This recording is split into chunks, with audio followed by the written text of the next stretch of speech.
സന്നിധാനത്തിൻ്റെ എല്ലാ മുക്കിലും മൂലയിലും ഭക്തർ നിറഞ്ഞു കഴിഞ്ഞു. ഇനിയും ഒരു സൂചി കുത്താൻ പോലും ഇടമില്ലാത്ത സ്ഥലം എന്നുള്ള വിശേഷണം തന്നെ പറയേണ്ടി വരും. പാണ്ഡിത്താവളത്തിലും അങ്ങനെ കഴിയാൻ ദർശനം എവിടെ നിന്നൊക്കെ കിട്ടുമോ അവിടെ എല്ലാം ഭക്തരെ കൊണ്ട് തിങ്ങി നിറഞ്ഞിരിക്കുന്ന ഒരു കാഴ്ച തന്നെയാണ് നമുക്ക് കാണാൻ സാധിക്കുന്നത്. അങ്ങ് പമ്പ ഹിൽ ടോപ്പിലും നിലയ്ക്കൽ പോലുള്ള ചില സ്ഥലങ്ങളിൽ പോലും ഭക്തർ നിറഞ്ഞിരിക്കുന്നുണ്ട്. ഈ പുല്ലുമേട്ടിൽ എല്ലാ ക്രമീകരണങ്ങളും ഒരുക്കിയിട്ടുണ്ട്. പല നിയന്ത്രണങ്ങളും ഇത്തവണയും ഉണ്ടാകും. പ്രത്യേകിച്ച് ഈ ഭക്തരുടെ എണ്ണം ഒരു പരിധിക്കപ്പുറത്തേക്ക് കഴിഞ്ഞാൽ പിന്നീടുണ്ടാകുന്ന തിക്കും തിരക്കും അത് നിയന്ത്രിക്കുന്നതിനുള്ള ക്രമീകരണങ്ങളാണ്. പ്രത്യേകിച്ച് വലിയ തിരക്കിലേക്കൊക്കെ ഈ തിരിച്ചിറക്കമാണ് ഏറ്റവും പ്രധാനപ്പെട്ട ഒരു കാര്യമായി നിൽക്കുന്നത്. പോലീസിനെ സംബന്ധിച്ച് ഇപ്പോൾ എത്തി നിൽക്കുന്ന ആളുകളൊക്കെ അവിടെ നിൽക്കുന്നുണ്ട്.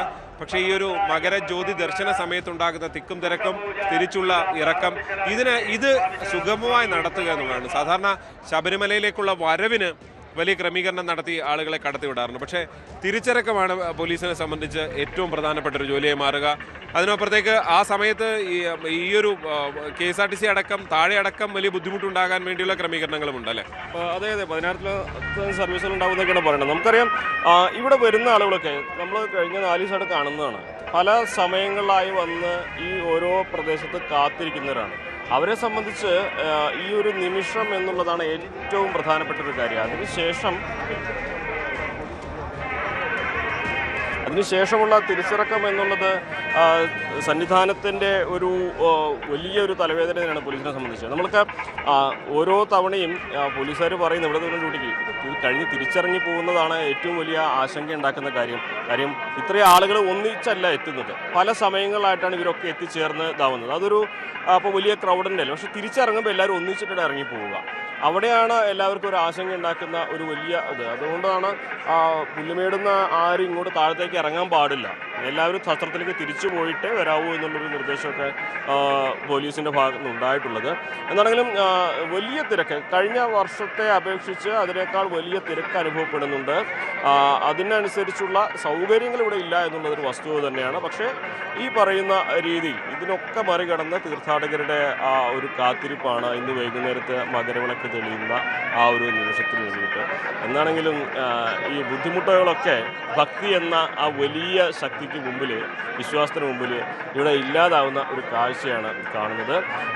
ഇനിയുള്ള മണിക്കൂറുകളിൽ ഏറ്റവും പ്രധാനം നമുക്ക് ചടങ്ങുകളിലേക്ക് വരികയാണെങ്കിൽ മകരസംക്രമ പൂജ തന്നെയാണ് ഉണ്ടാവുക. മകരസംക്രമ പൂജ 3/8 ഇന്ന് 3/8 മകരസംക്രമ പൂജ ഉള്ളത്.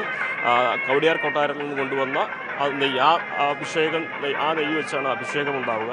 അപ്പോഴൊന്നും തീർത്ഥാടകർക്ക് ഇവിടേക്ക് പ്രവേശനം ഉണ്ടാവില്ല. 1 മണിക്ക് ശേഷം തീർത്ഥാടകരെ ഇവിടേക്ക് പ്രവേശിപ്പിക്കില്ല.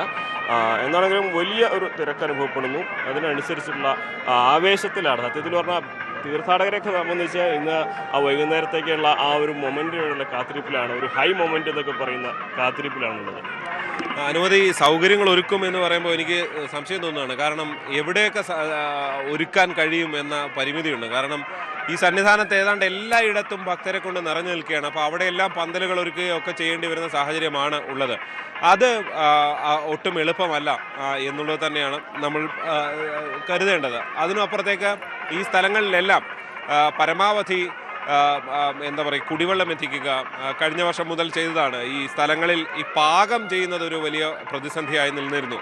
ആ സ്ഥലങ്ങളിലൊക്കെ ചിലപ്പോൾ തീപിടുത്തത്തിനൊക്കെ സാധ്യതയുണ്ട്. ഗ്യാസ് സിലിണ്ടറുകൾ അനുവദിക്കില്ല. ഭക്തരെ സംബന്ധിച്ച് ഇതൊക്കെ ആയിട്ടാണ് വരുന്നത്. വലിയ ഗ്രൂപ്പുകളായി വരുന്ന ഭക്തരാണ് ഇങ്ങനെ തമ്പടിക്കുന്നവർ, ഒറ്റപ്പെട്ട് വരുന്നവരല്ല. അപ്പോൾ അങ്ങനെയൊക്കെ നിൽക്കുന്ന സമയത്ത് ഉള്ള ഒരു പ്രതിസന്ധികൾ അവിടെയുണ്ട് എന്നുള്ളത് തന്നെയാണ് എടുത്ത് കാണാൻ ഉള്ളത്. അപ്പോൾ അതുകൊണ്ട് തന്നെ എത്രത്തോളം സൗകര്യങ്ങൾ എന്നുള്ളത് ഒരു പ്രധാന വെല്ലുവിളിയായി നിൽക്കുന്ന സാഹചര്യം തന്നെയാണ് ഉള്ളത്. ഈ വെള്ളം എത്തിക്കുകയും ഭക്ഷണം എത്തിക്കുകയും ചെയ്യുന്നതൊക്കെ തന്നെ അതിനപ്പുറത്തേക്ക് അന്നദാനം 3 നേരവും അന്നദാനം എത്തിക്കുക എന്നൊക്കെയുള്ളതാണ് കഴിഞ്ഞ തവണ മുതൽ ചെയ്തുകൊണ്ടിരിക്കുന്ന ഒരു കാര്യം. അത് തുടരും എന്ന് തന്നെയാണ്. കൂടുതൽ ചിലയിടങ്ങളിൽ ഇപ്പോൾ മഴ പെയ്താൽ, ഇന്നലെ മഴയൊക്കെ ഇടയ്ക്ക് പെയ്യുന്ന സാഹചര്യം വൈകുന്നേരങ്ങളിൽ ഉണ്ടായിരുന്നു. അതൊരു പ്രതിസന്ധിയായിട്ടുണ്ട്. അപ്പോൾ അത് മഴ പെയ്താലൊന്ന് ഒഴിഞ്ഞു നിൽക്കാൻ കഴിയുന്ന ഒരു സൗകര്യങ്ങൾ ഒരുക്കുക എന്നതൊക്കെ ആയിരിക്കും തീർച്ചയായും ഭക്തരെ സംബന്ധിച്ച് ക്ഷമിക്കണം, ദേവസ്വം ബോർഡിനെ സംബന്ധിച്ച് ഇനി ചെയ്യാൻ കഴിയുന്ന കാര്യം. ഈ കോടമഞ്ഞ് പോലെയുള്ളവ ഇന്നലെ മഴയ്ക്ക് പിന്നാലെ കാര്യമായി ഉണ്ടായിരുന്നു. ഈ സന്ധ്യാസമയത്ത് തന്നെ അതൊക്കെ ഈ പുല്ലുമേട് പോലെയുള്ള സ്ഥലങ്ങളിൽ ദർശനത്തിനായി കാത്തു നിൽക്കുന്ന ഭക്തരെ സംബന്ധിച്ച് ഒരുപക്ഷെ ഇന്നും അത് ഉണ്ടായാൽ ഒരൽപ്പം മകരജ്യോതി ദർശനത്തിന് ചില ബുദ്ധിമുട്ടുകൾ ഉണ്ടാകാൻ ഉള്ള സാധ്യത ഉണ്ട് എന്ന് തന്നെയാണ് നമുക്ക് ഇപ്പോൾ മനസ്സിലാക്കാൻ സാധിക്കുക. ദേവസ്വം